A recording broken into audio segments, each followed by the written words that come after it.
Nothing kickstarts the day quite like a cold, refreshing glass of orange juice. The taste of pure liquid sunshine in a bottle. America chugs through over 500 million gallons of the sweet nectar every year, a demand that never slows down, even when the golden fruit aren't in season. But what does it take to keep this tangy goodness flowing all year round? It's a blend of state-of-the-art farming, science, and precision timing, far more complex than you might think. From sun-soaked orchards to the final pour, we're uncovering the high-tech, juicy journey of OJ. Coming up next on Made Vision, the perfect orange juice starts. Orange growing regions start with the perfect climate, and in the United States, that means Florida and California. Both states offer the right mix of warm sunshine and seasonal rainfall, creating ideal conditions for growing juicy, flavorful oranges. Since the mid-19th century, Florida has dominated as the top orange juice producer in the United States, but in recent years its dominance has faded. A combination of hurricanes and a devastating tree disease called citrus greening has severely impacted its crops, leading to a 75% drop in Florida's orange juice production since 2005.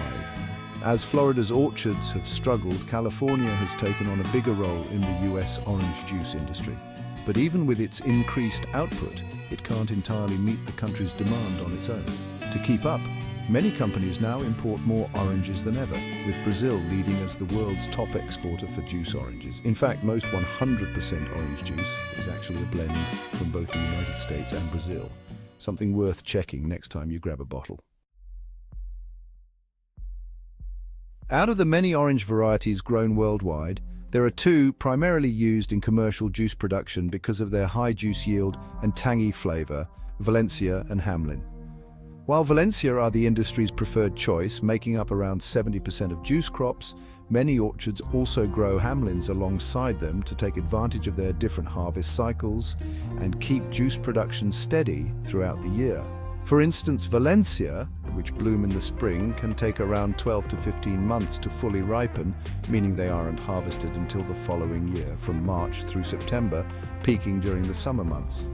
Hamlins, on the other hand, also bloom in the spring, but ripen much faster, maturing within 7 to 8 months, and are harvested within the same year from October through January.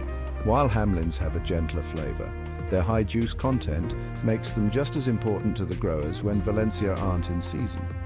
By alternating between these two varieties, orchards can supply a constant feed of fresh oranges to the juice factories, so that no matter the season, we can enjoy fresh OJ all year round. So how do the growers know when the oranges are perfectly ripe for juicing? They rely on this specialized tool called a refractometer. By squeezing a sample of fresh juice onto the device, they measure its ratio of sugar to water, also called the Brix percentage. For an orange to be ideal for juicing, it must contain at least 10% sugar, delivering just the right amount of natural sweetness and flavor. Now that the oranges are at their ideal sweetness, it's time for the harvest to begin. In some orchards, workers still hand-pick the oranges, gently placing them in bags to maintain their pristine appearance. But with the factory needing millions of oranges every day, a quicker and more efficient system is used for large-scale juice production. Since these oranges are all headed for juicing, minor blemishes aren't that much of a concern. That's where this massive harvester machine takes over. As it moves over the trees, vibrating arms shake the branches, causing ripe oranges to fall onto a conveyor system. From there, they're transferred into this specialized collection vehicle called a goat, traveling alongside in the next row. With the ability to harvest up to 2 tons per minute or over 2 million oranges a day, this machine keeps juice production running at full speed. Now, you might be wondering, why are some of the oranges still green? Surprisingly, their color has nothing to do with ripeness. It all comes down to temperature, not time. Cool nights can trigger the peel to turn orange, while warmer nights can actually turn it green again. But don't be fooled. These green ones are just as ripe and juicy as their bright orange counterparts. As long as they're all full-sized, they're perfectly ready for juicing. Once all the oranges have been harvested, the goat truck hauls them to an open-topped semi-trailer called a gondola, which is strategically placed for easy loading. One by one, the goats arrive and unload their haul into the waiting gondola. This process repeats until the trailer is filled with up to 120,000 oranges. To put that in perspective, that's enough to produce roughly 2,700 gallons of fresh orange juice. Once they're filled, semi-trucks transport the oranges to the factory, where the juicing process kicks into high gear. When the trailers arrive at the factory, they're staged in a holding lot, waiting for their turn to be unloaded.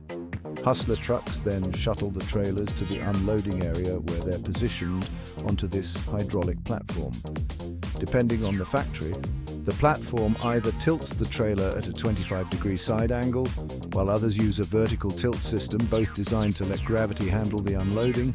In seconds, all 120,000 oranges cascade onto the conveyor, marking the start of their journey to becoming fresh juice. While the oranges are being unloaded, a trapdoor on the conveyor opens at random, collecting a 40-pound sample for testing. In the on-site lab, technicians analyze each sample for its bricks or sugar to water ratio, color, and overall quality to determine its best use later. Oranges with a sugar content above 11.5% are set aside for concentrate, while the rest continue through the process to become single strength, which will later be pasteurized.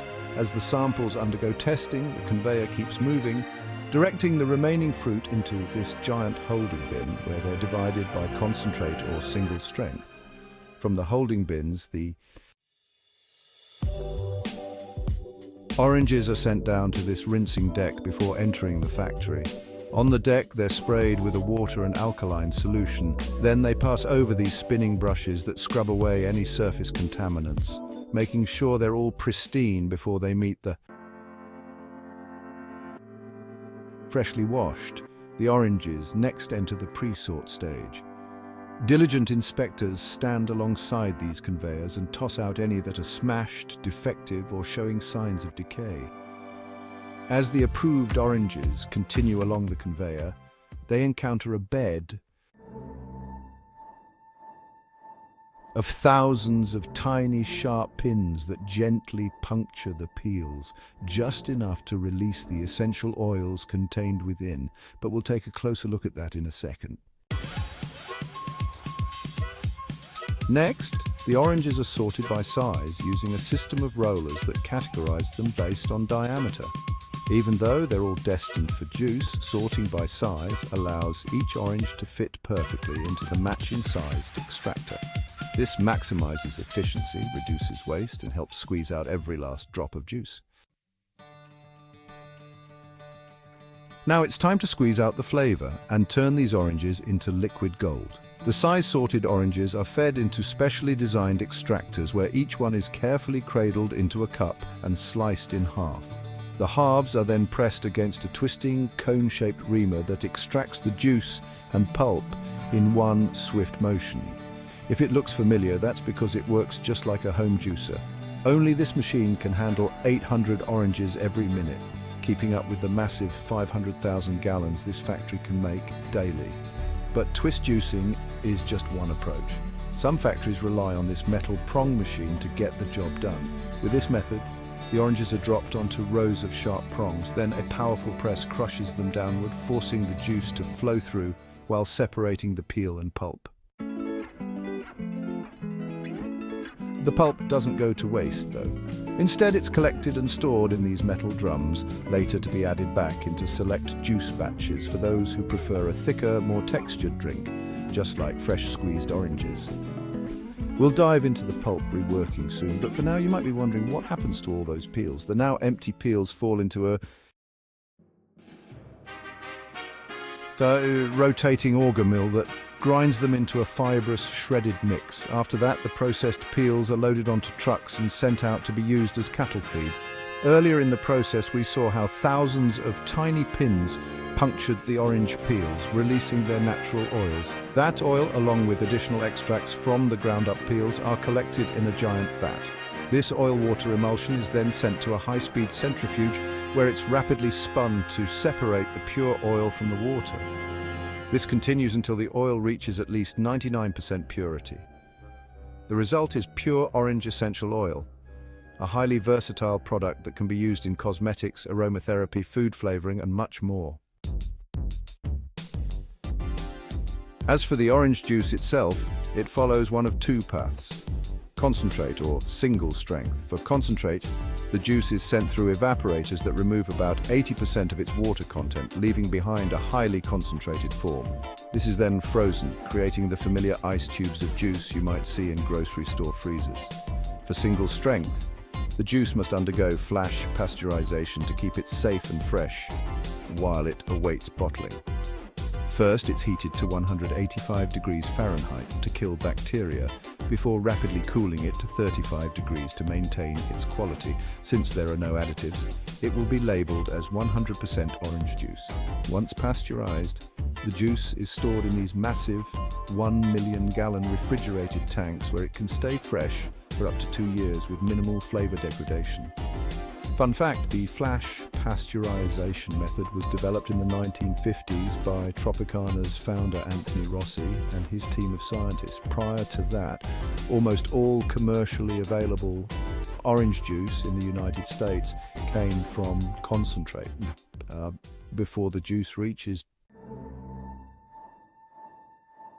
Testing at the bottling stage involves, taking multiple samples from the 1 million storage tanks and sending them off to the lab, just so only the highest quality product makes it to consumers.